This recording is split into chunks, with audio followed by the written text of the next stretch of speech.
Be the watcher के एक और शानदार जानदार वीडियो में आप सभी का स्वागत है। आज की इस वीडियो में हम लेके आ चुके हैं गाचिया कोटा के सीजन 1 के एपिसोड नंबर 5, जो कि होने वाला है बहुत ही ज्यादा कमाल धमाल का। तो आपका टाइम वेस्ट नहीं करेंगे, चलेंगे सीधे एपिसोड की तरफ। पर उससे पहले चैनल को सब्सक्राइब और वीडियो को लाइक करना आप बिल्कुल भी मत भूलिएगा। साल के अंत तक हमारे 100K सब्सक्राइबर्स आप हमारे कंप्लीट करा दीजिए, इसलिए हम लोग इतनी शानदार जानदार मेहनत कर रहे हैं। तो चलिए अब चलते हैं सीधे एपिसोड की तरफ। एपिसोड की शुरुआत में हमको क्लीनर्स का हेडक्वार्टर दिखाया जाता है, जहाँ पर हमारे जांका भाई साहब को बहुत सारी नॉइजेस सुनने में आ रही होती हैं। तभी वो एक कमरे के अंदर जाते हैं जहाँ पर पार्टी चल रही होती है और रियो दादी माँ हमारी दारू पी रही होती है। वैसे लग तो रही है बच्ची, इसको दारू दिया किसने? पर हम लोग ये सब क्वेश्चन नहीं पूछेंगे और चलेंगे आगे की तरफ। फिर हमको पता चलता है कि एक्चुअली में ये रूडो की ज्वाइनिंग पार्टी हो रही होती है। जांका रियो इस बारे में बात कर ही रहे होते हैं और सोच रहे होते हैं कि कैसे मैक्सिमम लोग यहाँ पर केवल खाना खाने और ड्रिंक करने आए हैं, पर तब तक उनकी नजर रूडो पे पड़ती है, जो कि बहुत ही ज्यादा दुखी होता है। हमको पता चलता है कि रूडो इतना ज्यादा दुखी इसलिए है क्योंकि कल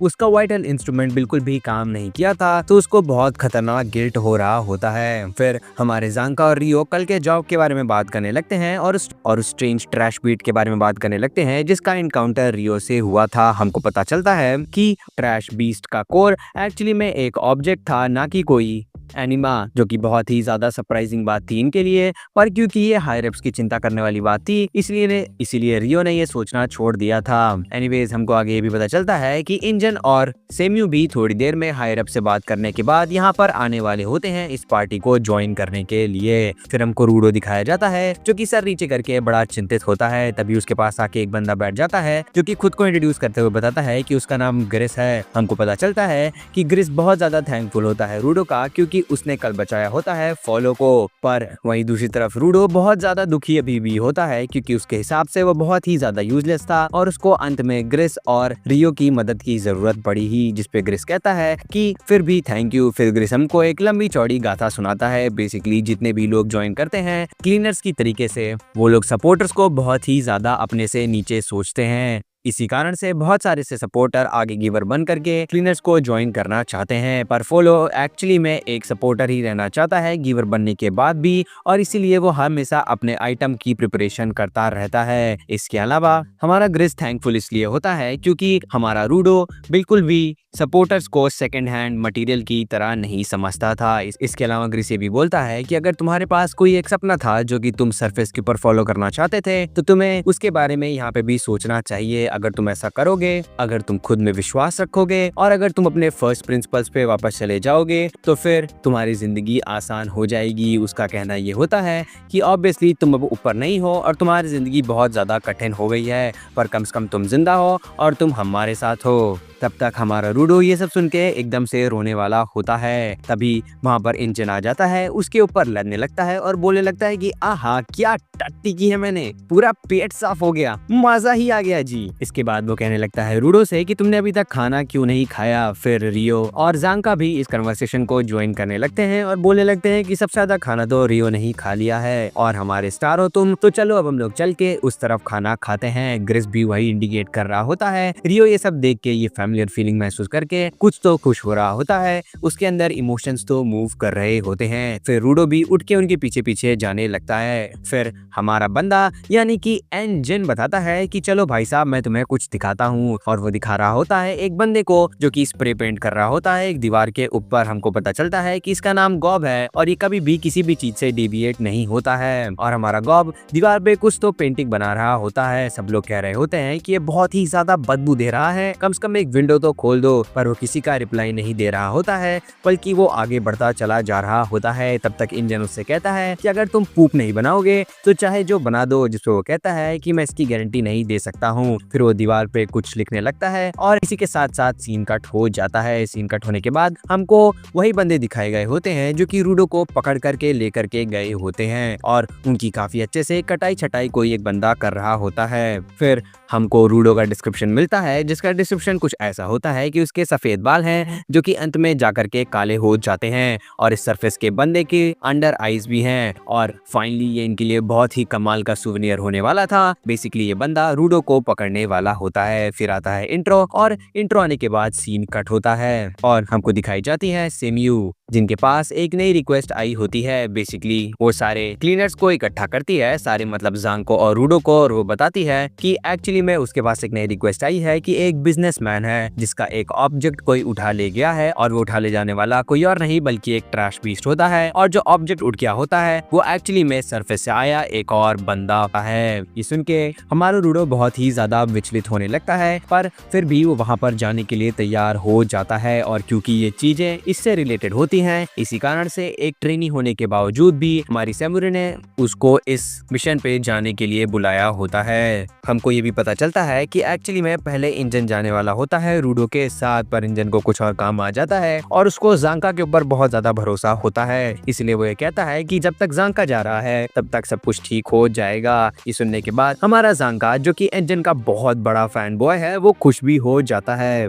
और फिर ये सारे लोग बढ़ने लगते हैं उस लोकेशन की तरफ। फिर हमको एक और बात पता चलती है कि सारे सपोर्टर्स भी कुछ ना कुछ आइटम रखते हैं सेल्फ डिफेंस के लिए, चाहे नाइफ हो चाहे कुछ। हमको ये भी पता चलता है कि एक्चुअली में ग्रिस एक तालिस्मान भी रखता है, मतलब एक चांद भी रखता है अपने साथ, जिसपे वो हमेशा प्रे करता है हर मिशन पे जाने के पहले, ताकि वो लोग सुरक्षित वापस आ सकें। ये बात सुन के बहुत ही ज्यादा एम्बेरस हो जाता है हमारा ग्रिस, पर फिर भी ये बातें जानना तो बहुत जरूरी होती हैं। एनीवे, सब तक वहाँ पर एक लेडी आ जाती है जो कि कहती है कि एक्चुअली ने उसे ने बुलाया होता है इन लोगों को उसका कार्गो वापस लाने के लिए। हमारा रूडो से पूछने लगता है कि कहीं तुम उस बंदे को बेचने तो वाली नहीं थी, जिसपे वो कहने लगती है कि नहीं नहीं, मैं क्यों बेचूंगी, अरे दादा साहब मैं क्यों बेचूंगी, अरे आप चिंता मत करो, अरे आप चिंता मत करो, वो तो बस बेहोश हो गई थी, इसीलिए मैं उनसे कोई सवाल जवाब नहीं कर पाई थी दादा। इसके बाद रूडो मान भी जाता है उसकी बात को, और ये लोग उसके बताए हुए लोकेशन की तरफ, बिल्डिंग की तरफ बढ़ने लगते हैं। वहीं दूसरी तरफ हमारा ज़ांका, जो कि इकलौता सेन बंदा है, वो सोच रहा होता है कि जितने भी ट्रैश बीस्ट होते हैं वो तो देखते ही इंसानों की चिट्टियां कर देते हैं, पर एक बहुत ही स्पेसिफिकली बंदे को उठा के लेके जाना ये तो कुछ दाल में काला है बाबा रे बाबा। पर फिर भी वो भी चला जाता है इस बिल्डिंग के अंदर। बिल्डिंग के अंदर जाते ही हमको कुर्सी पे बैठा हुआ कोई तो दिखाया जाता है। फिर इवेंचुअली हमको रियलाइज होता है कि वो कोई और नहीं बल्कि एक डॉल है। तब तक पीछे से वो लेडी, जो कि खुद को मर्चेंट बता रही होती है, वो सबको अंदर पुश करने लगती है, और तभी उनके पैरों तले जमीन खिसक जाती है, एंड आई मीन लिटरली। और ये लोग 2 फ्लोर नीचे गिर जाते हैं। 2 फ्लोर नीचे गिरते ही हमको रियलाइज होता है कि ये सब कुछ एक ट्रैप होता है हमारे एक्चुअली में सरफेस वाले बंदे यानी कि रूडो को अलग करने के लिए। तभी वो लेडी एक्चुअली में मड में कन्वर्ट हो जाती है, और 2 लोग वहां पर से पर्पल लाइट लेके आगे बढ़ने लगते हैं। ज़ाकान हमको बताता है कि एक्चुअली में ये लोग रेडर्स हैं। हमको ये भी पता चलता है कि सारे रेडर्स गिवर्स ही होते हैं। ये दोनों एक्चुअली में आए होते हैं हमारे रूडो को लेने के लिए। रेडर्स बेसिकली बैंडिट्स या फिर थीव्स की तरह होते हैं, जो कि बहुत ही ज्यादा सैडिस्टिक होते हैं, पर रिसेंटली इनके मेथड्स और भी ज्यादा हानिकारक होते जा रहे हैं। फिर ग्रिस सबको कमांड देने लगता है। वो 3 सपोर्टर्स को कहता है कि वो एग्जिट को खोजें, जबकि फॉलो और ग्रिस मिलकर प्रोटेक्ट करने वाले होते हैं रूडो को।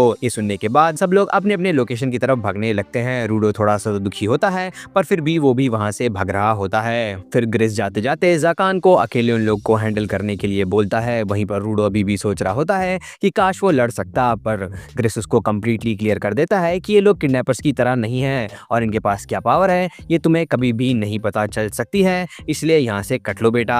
एनीवेज, अब कमाल धमाल की मार शुरू होने वाली होती है ज़ाकान और बाकी दोनों रेडर्स के बीच में। उससे पहले ज़ाकान बोलता है कि वैसे मुझे पता ही था कि इवेंचुअली तुम लोग हमारे रूडो के लिए आओगे, क्योंकि उसको बेच के पैसे तो बहुत सारे मिलेंगे। जिसपे वो दोनों कहने लगते हैं कि हमको पैसों से कोई मतलब नहीं है, बल्कि एक्चुअली में वो लोग रूडो को इसलिए पकड़ना चाहते थे ताकि वो जान सकें सरफेस के बारे में, स्फीयर के बारे में, और जान सकें कि उसने वॉल को, बॉर्डर को कैसे क्लियर किया था। बॉर्डर शब्द सुन के हमारा ज़ाकान एक सेकंड के लिए तो स्तब्ध हो जाता है, पर वो ज्यादा कुछ नहीं बोलता है, और फिर इन लोग के बीच में कमाल धमाल की मार शुरू हो जाती है। बेसिकली हमको पता चलता है कि जो बंदी है ये बहुत सारे मड पपेट को क्रिएट कर सकती है, और इसके लिए ये अपने हाथ के शवल को यूज कर रही होती है, पर ये इतने ज्यादा फ्रेयर होते हैं कि ज़ाकान उनको ऑब्वियसली अपने डंडे से आसानी से तबाह कर दे रहा होता है।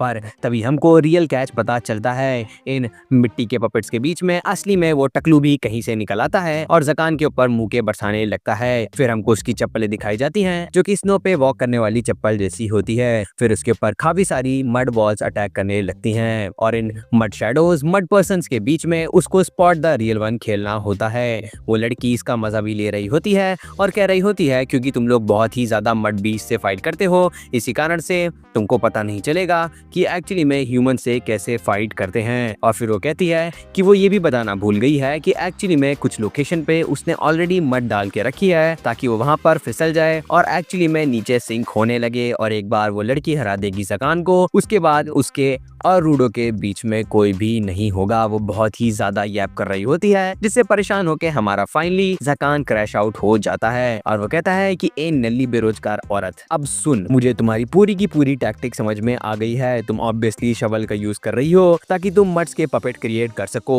और वो बंदा जिसकी पावर कुछ और है, गिवर से रिलेटेड ही, वो डैमेज करने की कोशिश कर रहा है। पर एक्चुअली में बहुत बड़ा प्लॉट ट्विस्ट हमको पता चलता है कि एक्चुअली में वो टकलू बंदा कोई गिवर है ही नहीं, बल्कि वो सिर्फ और सिर्फ चप्पलें इसलिए पहनता है ताकि वो मड में आराम से मूव कर सके।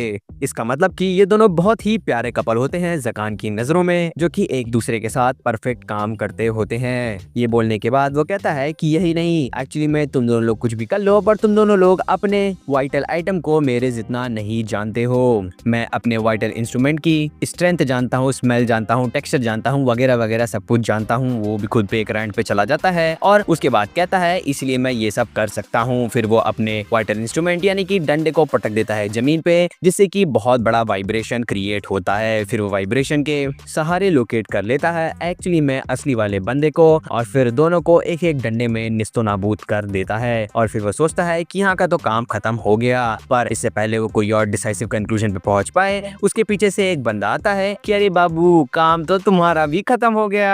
और इसी के साथ साथ ये वीडियो भी खत्म हो गया। So guys, thank you for watching and be the watcher. और सब्सक्राइब भी कर लेना भाई, ऐसी कर लो यार, कर लो।